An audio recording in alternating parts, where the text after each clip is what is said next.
In the autumn of 1907, the United States of America was the wealthiest nation on earth, yet it was functioning without a safety net. There was no central bank. There was no federal oversight. There was only a fragile, interconnected web of private interests, golden promises, and the iron-fisted rule of a few men in high-collared suits.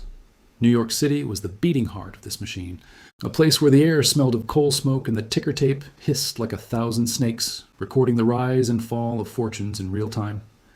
But beneath the polished marble floors of Wall Street, a rot was spreading. The system was overheating, and the man who would eventually save it was currently miles away, disinterested and aging, unaware that the entire global economy was about to rest on his shoulders. The crisis did not begin with a bank failure, but with a gamble. It began with a copper kings. F. Augustus Heinze, a man whose ambition far outweighed his caution, believed he could corner the market on United Copper. It was a classic play of greed. If he could buy up enough stock, he could force the short sellers into a corner, squeezing them until they were forced to pay him whatever price he demanded. To fund this massive operation, Heinze turned to the Knickerbocker Trust Company, one of the most prestigious financial institutions in New York. Trusts were the shadow banks of the Edwardian era. They operated with fewer regulations, lower reserves, and higher risks than traditional banks. They were the engines of the Gilded Age, and they were built on sand. On Monday, October 14th, Heinze's plan collapsed. The market saw through the bluff. Instead of skyrocketing, United Copper stock plummeted, crashing from $60 a share to $10 in a matter of hours. The squeeze had failed. The money was gone. But in a world where every bank is tied to the next by 1,000 invisible threads, a single failure is never isolated. By Tuesday, the news had hit the streets. The public realized that if Heinze was ruined, the banks and trusts that backed him were also bleeding. The panic did not creep. It exploded. The Knickerbocker Trust, the third largest trust in the city, began to see a trickle of depositors at its doors. By Wednesday morning, that trickle became a flood. Thousands of people, from wealthy merchants to immigrant laborers, descended upon the building, demanding their savings in cold, hard gold. The president of the Knickerbocker, Charles Barney, appealed to the masters of the financial world for a bailout, but the doors remained shut. He was told there was no help coming. By the afternoon, the Knickerbocker suspended operations. The doors were locked. The greatest trust in the city had fallen, and the contagion was now airborne.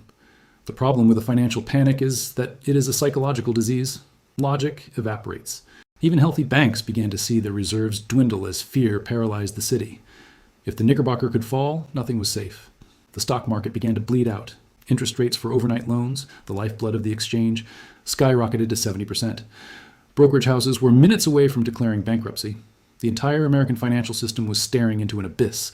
Realizing there was no government entity, no U.S. Treasury with the authority, and no Federal Reserve System with the tools to stop the bleeding. In this moment of absolute vacuum, everyone turned toward a single house at 219 Madison Avenue. There, in a library filled with rare manuscripts and the scent of expensive cigars, sat J. Pierpont Morgan. He was 70 years old, suffering from a debilitating cold, and had spent the last few days trying to ignore the chaos. But as the sun set over a panicked Manhattan, Morgan realized that if he did not act, the United States would cease to be a global power by Monday morning. The man who owned the railroads and the steel mills was about to become the lender of last resort. But even for a man of his vast wealth, the sheer scale of the disaster was more than any one individual could handle. And the first true test of his power was about to begin at the mahogany doors of his private library.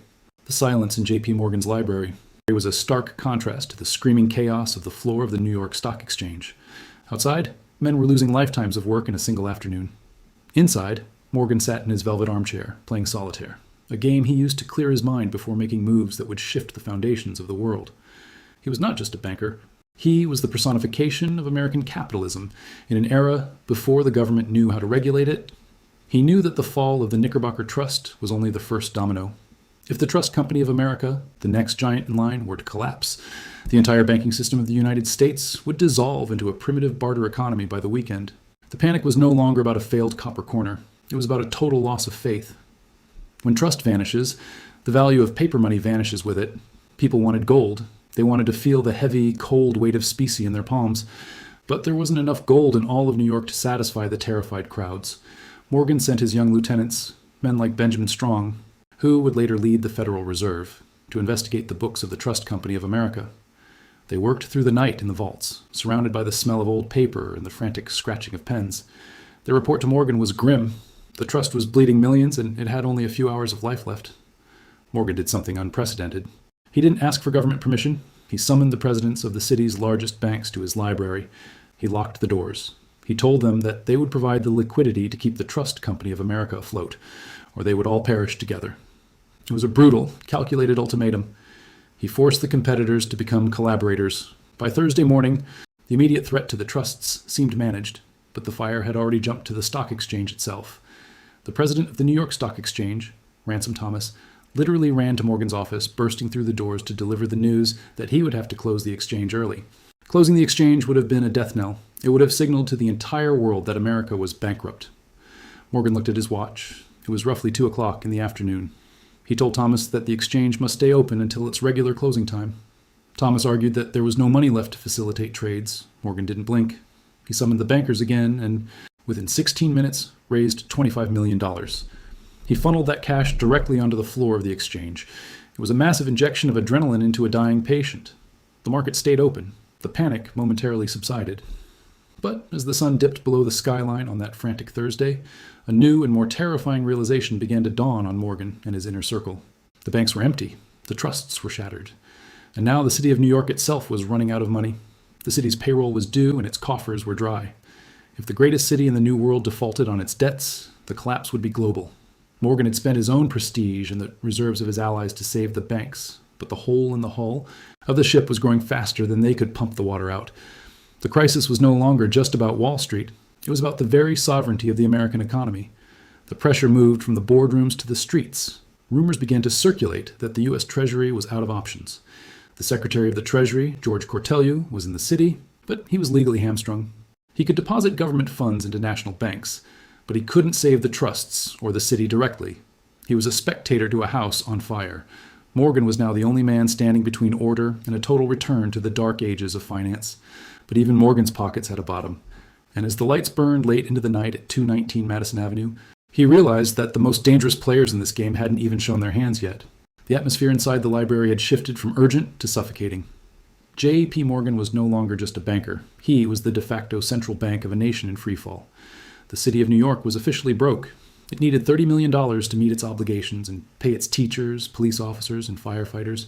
If those checks bounced, the city would descend into riots, and the last shred of social order would vanish. Morgan, his eyes bloodshot and his cigar smoke thick in the air, didn't hesitate. He sat at his desk and personally oversaw the underwriting of city bonds, effectively lending the city the money to stay alive. But as he patched one hole, a massive leak sprung in another. The firm of Moore and Schley, a major brokerage house, was on the verge of collapse. They had borrowed heavily, using shares of the Tennessee Coal, Iron, and Railroad Company as collateral. If Moore and Schley went under, it would trigger a cascade of liquidations that would wipe out the remaining banks.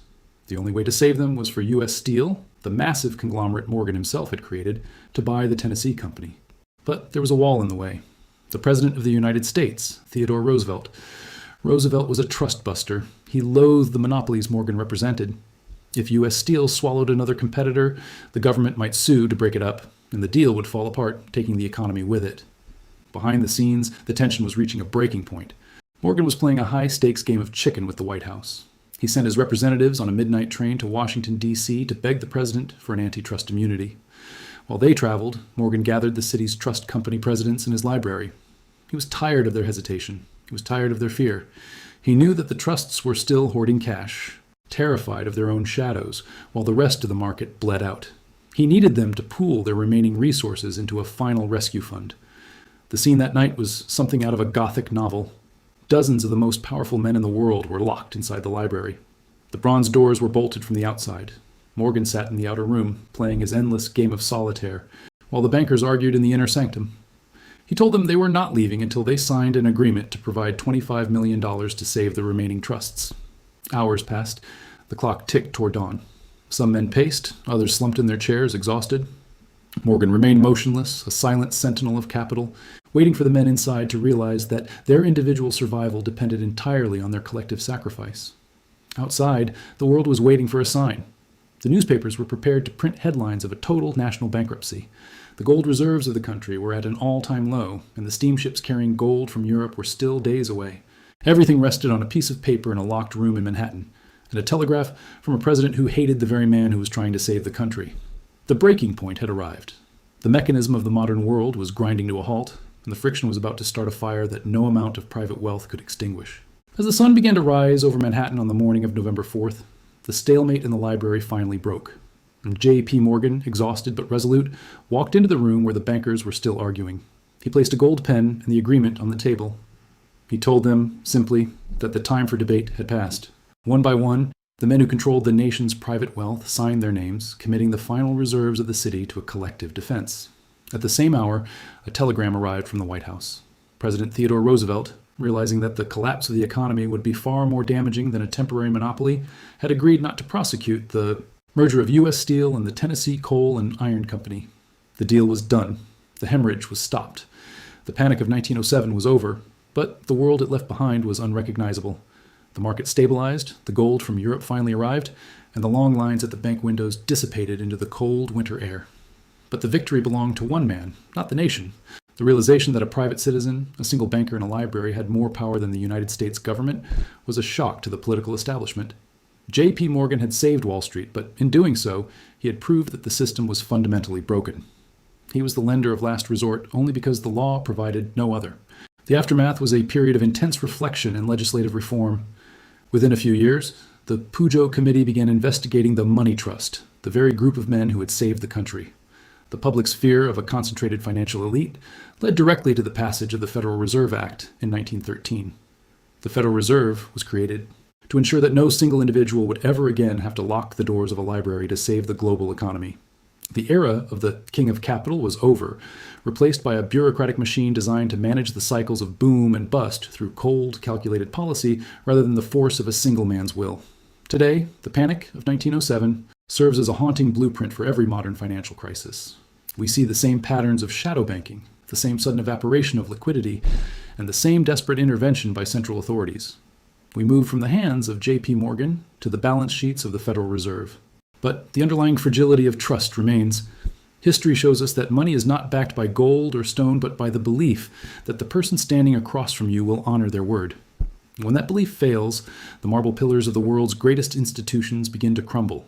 To understand the future of money, we must first understand its past. Subscribe to uncover the truth.